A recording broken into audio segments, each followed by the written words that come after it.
नमस्कार, आपका UK24 news channel में स्वागत है। मौसम समाचार। आज खुशनुमा रहेगा मौसम का मिजाज, पहाड़ी इलाकों में होगी बूंदाबांदी। प्रदेश में मौसम पल पल बदल रहा है। मौसम विज्ञान केंद्र देहरादून के पूर्वानुमान के मुताबिक आज प्रदेश के पहाड़ी क्षेत्रों के कुछ स्थानों और मैदानी इलाकों में कहीं कहीं बारिश का अंदेशा है। वहीं दूसरी तरफ राज्य के मैदानी क्षेत्रों में मौसम शुष्क बना रहेगा। इसके साथ ही आज देहरादून में आंशिक रूप से बादल छाए रहने के साथ ही मौसम शुष्क बना रहेगा। कुछ स्थानों में बारिश हो सकती है। आज प्रदेश में अधिकतम तापमान 35 डिग्री सेल्सियस और न्यूनतम तापमान 24 डिग्री सेल्सियस रहेगा। अब बात करते हैं डीजल पेट्रोल के दामों की। प्रदेश में ये है आज पेट्रोल और डीजल के दाम। राजधानी देहरादून में आज पेट्रोल के दामों में 26 पैसे की बढ़ोतरी दर्ज की गई है। वहीं डीजल के दामों में 25 पैसे की बढ़ोतरी हुई है। आज देहरादून में पेट्रोल 95 रुपए 44 पैसे और डीजल 89 रुपए 57 पैसे प्रति लीटर बिक रहा है। हरिद्वार की बात करें तो आज पेट्रोल के दाम है 94 रुपए 91 पैसे, वहीं डीजल के दाम है 89 रुपए। हल्द्वानी की बात करें तो आज पेट्रोल के दाम है 94 रुपए 86 पैसे, वहीं डीजल के दाम है 88 रुपए 96 पैसे। जानिए आज देश और प्रदेश में क्या कुछ रहेगा खास। रक्षा मंत्री 4 पुलों का करेंगे उद्घाटन। पिथौरागढ़ में चीन और नेपाल सीमा पर निर्मित 4 पुलों का आज रक्षा मंत्री राजनाथ सिंह वर्चुअल उद्घाटन करेंगे। CM Tirath Singh Rawat video conferencing के जरिए इस कार्यक्रम में शामिल होंगे। बीजेपी की चिंतन बैठक का दूसरा दिन। रामनगर में बीजेपी की चिंतन बैठक में विधानसभा चुनाव की रणनीति पर चर्चा होगी। इसके साथ ही प्रदेश में दायित्वधारियों को लेकर भी चर्चा हो सकती है। कोरोना मामले पर हाईकोर्ट में सुनवाई। उत्तराखंड में कोरोना के मामले को लेकर दायर जनहित याचिका पर आज नैनीताल हाईकोर्ट के मुख्य न्यायाधीश की खंडपीठ में सुनवाई होगी। उत्तराखंड के कोविड-19 अस्पतालों की स्थिति को सुधारने व उत्तराखंड के लोगों को बेहतर स्वास्थ्य सेवा मुहैया कराने के लिए देहरादून निवासी सच्चिदानंद डबराल द्वारा जनहित याचिका दायर की गई है। डीएम लेंगे आपदा प्रबंधन की बैठक। आज पिथौरागढ़ के जिलाधिकारी आनंद स्वरूप आपदा प्रबंधन को लेकर अधिकारियों की बैठक लेंगे। आज से लग रहा पंचक। पंचांग के अनुसार 28 जून 2021 सोमवार को आषाढ़ मास की कृष्ण पक्ष की चतुर्थी तिथि है। इस दिन से ही पंचक लग रहा है। पंचक में शुभ कार्य को करना अच्छा नहीं माना जाता है। धन और करियर को लेकर सावधानी बरतनी चाहिए। आषाढ़ माह की पंचक को विशेष माना गया है। पंचक में कुछ बातों का विशेष ध्यान रखना चाहिए। सत्ता परिवर्तन के लिए कार्य करेगा रेबेल फाउंडेशन, श्रद्धानंद पति। रेबेल फाउंडेशन के संस्थापक श्रद्धानंद पति अपनी टीम के साथ मसूरी में हैं। उन्होंने कहा कि वह 2022 विधानसभा चुनाव को देखते हुए उत्तराखंड आए हैं और 70 विधानसभा क्षेत्र में सत्ता परिवर्तन के लिए कार्य करेंगे। किराएदारों के सत्यापन को लेकर दून पुलिस सख्त, वसूले 8.70 लाख रुपए। देहरादून पुलिस ने किराएदारों के सत्यापन अभियान के दौरान मकान मालिकों से लाखों का जुर्माना वसूला है। रुड़की गृह कलेश में शख्स ने अपनी पत्नी को चाकू से गोदा, फिर की आत्महत्या की कोशिश। बता दे भगवानपुर थाना क्षेत्र के दादूबास गांव निवासी नरेश और उसकी पत्नी गुड्डी गांव के ही पास मूंगफली के खेत में काम कर रहे थे। देर शाम किसी बात को लेकर पति पत्नी के बीच बहस हो गई। गुस्साए नरेश ने पत्नी के पेट में चाकू से कई ताबड़तोड़ वार कर दिए। महिला के चिल्लाने पर पास में मौजूद एक युवक घटनास्थल पर पहुंचा। मामूली कहासुनी के बाद पत्नी ने नहर में लगाई छलांग, पति ने बचाई जान। काठगोदाम थाना क्षेत्र में रहने वाली एक महिला अपने पति से हुए मामूली विवाद से नाराज होकर गौला नदी बैराज के नहर में छलांग लगा दी। महिला के नहर में छलांग लगाने पर लोगों ने शोर मचाना शुरू कर दिया। वही शोर सुनकर महिला के पति ने नहर में छलांग लगाकर पत्नी की जान बचाई। नहर में छलांग लगाते ही महिला बेहोश हो गई। इस दौरान उसका पति स्थानीय लोगों की मदद से उसको बेस अस्पताल ले आया, जहां डॉक्टरों ने उसका उपचार करने के बाद घर भेज दिया। फिलहाल महिला की हालत ठीक है। वहीं पुलिस का कहना है कि मामला उसके संज्ञान में नहीं है। इस मामले में अभी तक कोई तहरीर नहीं आई है। तहरीर आने के बाद ही जांच की जाएगी। 11 साल की राधिका ने जान पर खेलकर बुझाई जंगल में लगी। त्यूणी तहसील के खेड़ा बौराड़ के जंगलों में रविवार सुबह आग लग गई। कुणा पंचायत के खेड़ा बौराड़ गांव में रहने वाली 11 साल की राधिका ने जान जोखिम में डालकर भीषण आग को बुझाया। त्यूणी तहसील के खेड़ा बौराड़ के जंगलों में लगी आग को देखकर पशु चराने गई राधिका ने हरी झाड़ियों की टहनियों को तोड़कर आग को अकेले ही बुझाने में लग गई, जबकि आग सड़क मार्ग से ऊपर लगी हुई थी। गोपेश्वर के विकासनगर में भूस्खलन से भवनों को खतरा, लोगों ने दी आंदोलन की चेतावनी।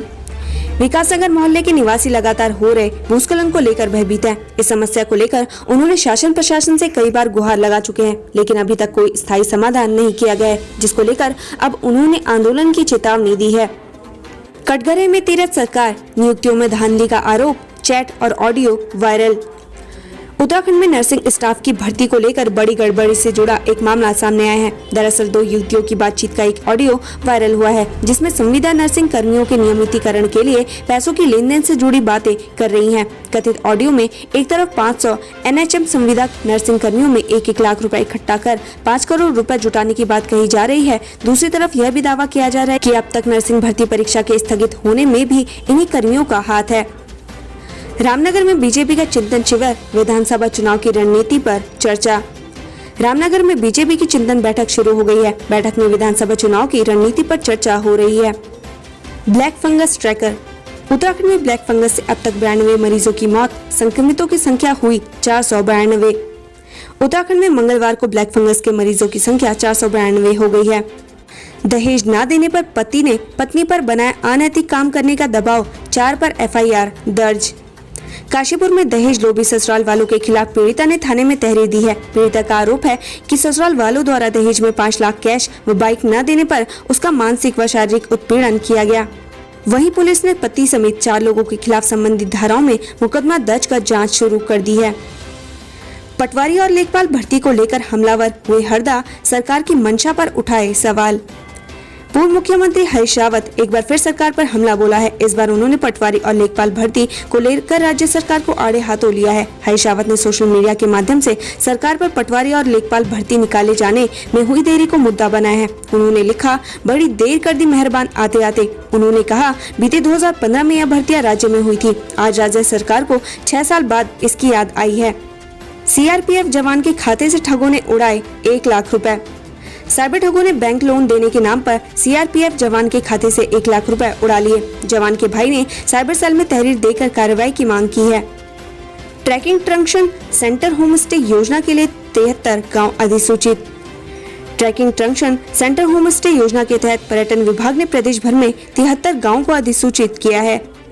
1 साल पहले हुई ट्रक चोरी का SSP ने किया खुलासा, आरोपी को भेजा जेल। खटीमा में 1 साल पहले हुए ट्रक चोरी का SSP दिलीप सिंह कुंवर ने खुलासा किया है। मामले में खटीमा कोतवाली पुलिस ने चोरी के ट्रक बरामद कर आरोपी को गिरफ्तार किया। हल्द्वानी, ब्रेक फेल होने से बीच सड़क पर पलटी कार, 3 लोग घायल। रानीबाग के पास HMT मोड़ पर भीमताल से हल्द्वानी जा रही तेज रफ्तार कार ब्रेक फेल होने से बीच सड़क में पलट गई। हादसे में 3 लोग घायल हुए हैं।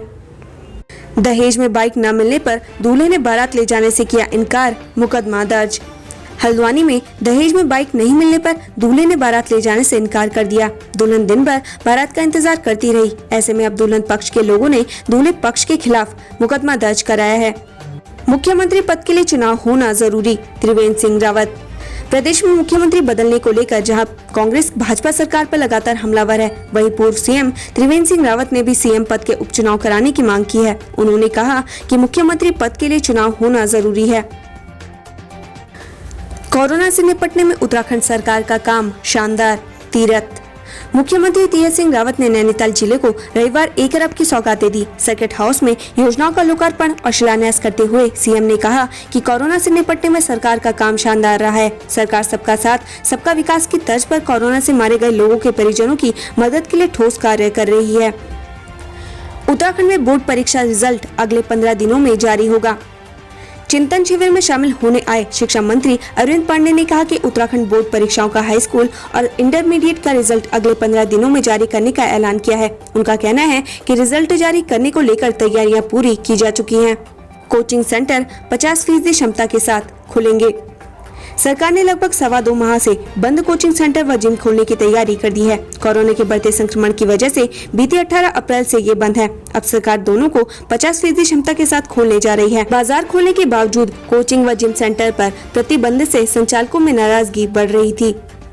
हल्द्वानी में विधानसभा चुनाव से पहले 1 अरब का शिलान्यास। मुख्यमंत्री तीरथ सिंह रावत ने नैनीताल जिले को रविवार को 1 अरब की सौगात दी है। सर्किट हाउस में योजनाओं का शिलान्यास व लोकार्पण करने के बाद अधिकारियों की समीक्षा बैठक में स्वास्थ्य विभाग को कोरोना से निपटने और मानसून देखते हुए आपदा प्रबंधन तेज करने के निर्देश दिए हैं। बहन से विवाद पर भाई ने फंदे से लटक कर जान दी। मायके में रह रही बहन से विवाद के बाद मारपीट होने पर एक भाई ने आवेश में आकर फांसी के फंदे पर लटक कर जान दे दी। वहीं परिजनों की सूचना पर पुलिस ने शव पोस्टमार्टम को भेज दिया है। देहरादून में युवती की हत्या कर लाश जलाई। पुलिस ने लिव इन रिलेशनशिप में रह रही युवती की हत्या कर लाश जलाने के आरोप में एक युवक को गिरफ्तार किया है। आरोपी खनन मटेरियल सप्लायर है।